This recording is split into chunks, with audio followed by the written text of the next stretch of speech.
안녕하세요 여러분, 수영 독학입니다. 오늘은 바로 비기너 스텝부터 시작을 해보겠습니다. 그 첫 시간으로 물 적응부터 시작을 할 건데요. 사실 이 물 적응이라는 건 따로 단계를 나누기가 좀 애매합니다. 수영을 배우는 모든 과정 자체가 사실은 물 적응이거든요. 아이들이 걸음마를 시작하는 것과 비슷하다고 생각하면 될 것 같아요. 걸음마를 하기 위한 시도와 시간 자체가 중력에 적응하는 거죠. 마찬가지 물 적응도 처음 수영을 배우기 위해 하는 동작들이 물 적응인 겁니다. 혹은 아이들이 물속에서 자유롭게 몸을 움직이며 하는 모든 활동들이 물 적응이에요. 그러나 우리는 아쉽게도 이 단계를 건너뛰어 왔네요. 인위적으로 물 적응을 해보겠습니다. 발차기를 통해서요. 그 중에서도 자유형 발차기가 가장 기본이 될 겁니다. 물속에서 숨을 못 쉬는데 무슨 호흡 방법이 있냐라고 생각하시는 분도 있을 것 같아요. 하지만 수영을 배워보신 분들은 다 알죠. 호흡 정말 중요합니다. 일단 비기너 스텝은 입문자용이기 때문에 상급자의 호흡과 목적 자체를 달리할 거예요. 간혹 수영 배우러 가서 이런 말 들어보신 적 있을 거예요. 힘을 쓰기 위해 혹은 숨을 참고 몸 안에 공기를 가둬두면 훨씬 더 물에 잘 뜨기 때문에 숨을 참는다라는 얘기를요. 물론 맞는 얘기입니다. 절대 틀린 얘기가 아니에요. 하지만 상급자에게 해당되는 얘기입니다. 우리는 이런 것들을 머릿속에서 지워버릴 거예요. 일단 모든 운동을 배울 때 여러분이 가장 많이 들어본 말은 이걸 거예요. 어떤 종목이든 마찬가지입니다. 골프, 테니스, 축구, 기타 등등. 회원님 힘을 빼세요. 편안하게 해보세요. 몸을 좀 이완시켜보세요. 지금 너무 굳어 있으세요. 긴장돼 있으세요. 이런 얘기들 많이 들어보셨죠? 그래서 초급자의 호흡은 긴장을 풀고 몸을 이완시키고요. 편안하게 힘을 빼는데 초점을 맞출 겁니다. 이것들은 숨을 참는 것보다는 숨을 뱉을 때 훨씬 하기가 쉬워요. 예를 들어서 요가나 스트레칭을 예로 들어볼까요? 여러분 당장 유튜브에 스트레칭 영상 검색해서 찾아보세요. 숨을 들이마시거나 참으면서 근육을 늘려주세요 라고 말하는 영상은 하나도 없을 거예요. 모두 편안하게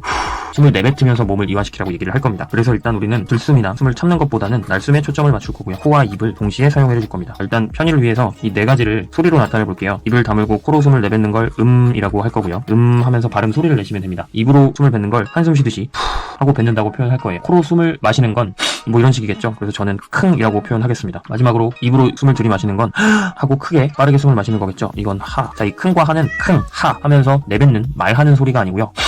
이런 식으로 들이마시는 소리를 형상화한 거라는 걸 꼭 기억해 주시고요. 자, 이 중에 초급자와 상급자 모두 통틀어서 과 입으로 마시는 소리, 코로 내뱉는 소리는 필수예요. 이건 입문자나 상급자나 똑같습니다. 그리고 입으로 숨을 내쉬는 한숨 쉬는 소리와 코로 숨을 마시는 소리는 선택이라고 표현을 할게요. 여러분 당장 유튜브에 수영 호흡법이라고 검색하시면 서로 다른 방법으로 설명하는 분들이 계실 거예요. 그러나 그분들도 결국에는 이 네 가지 조합을 가지고 어떻게 조합을 하는지에 따라 본인의 노하우가 다른 겁니다. 그건 초급자와 상급자에 따라 다를 수도 있는 거예요. 하지만 코로 내뱉는 이것과 입으로 마시는 이것은 필수이고요. 나머지는 선택이라고 말씀드릴게요. 제가 추천드리는 건 초급자는 이 세 가지를 같이 하기를 추천드리고 싶습니다. 세 가지 소리를 글자로 형상화해 보자면 푸, 하 이렇게 될 거예요. 이때 하는 내뱉는 소리가 아니라 하고 마시는 소리라는 거 기억해 주세요. 그럼 이 이유를 좀 분해를 해보겠습니다. 이라는 건 코로 내뱉는다는 거죠. 자, 입으로 내뱉는 푸에 비해서 오랫동안 숨을 내뱉을 수 있어요. 뒤에 뜨기 부분에서 설명드리겠지만 우리는 머리가 물속에 오래 들어가 있을수록 떠서 수영을 하기가 좋습니다. 따라서 머리를 들어서 호흡하지 않고 머리를 물속에 오래 넣고 있기 위해서는 입으로 푸 하고 숨을 한 번에 빨리 내뱉으면 안 되겠죠. 천천히 내뱉는 거예요. 그리고 물 밖으로 출수하시면서 푸 하고 입으로 내뱉을 겁니다. 이것도 푸 하는 말하는 소리가 아니고요. 할 때 다물었던 입을 벌리면서 파열음이 나기 때문에 한숨 쉬듯이 푸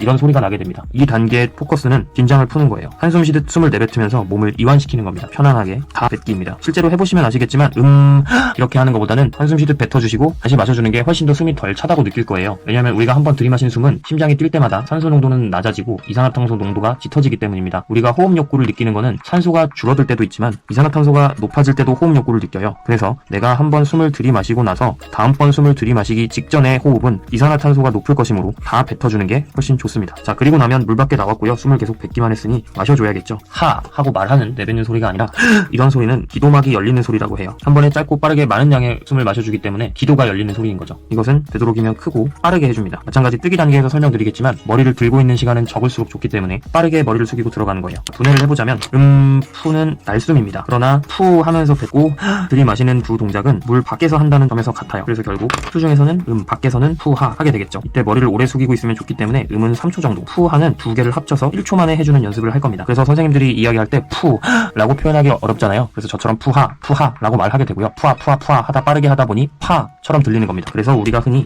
파라고 표현하는 거예요. 사실 근데 파라고 해보면 날숨만이고 들숨은 없죠. 이 안에 푸하가 포함이 되어 있는 겁니다. 그래서 두 리듬처럼 한다는 얘기지만 사실 박자는 세 박자가 되는 거예요. 실제로 파라고 숨을 입을 벌리면서 소리를 내게 되면 입이 넓어져서 내뱉는 기압이 약해지기 때문에 입 안으로 물이 다 들어오게 되고요. 그 상태에서 숨을 들이마셨다가 물 먹기 딱 좋겠네요. 그럼 영상으로 연습 과정을 확인해 보도록 하겠습니다.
My name, my age, my favorite color, my height, my sign, do I have a lover?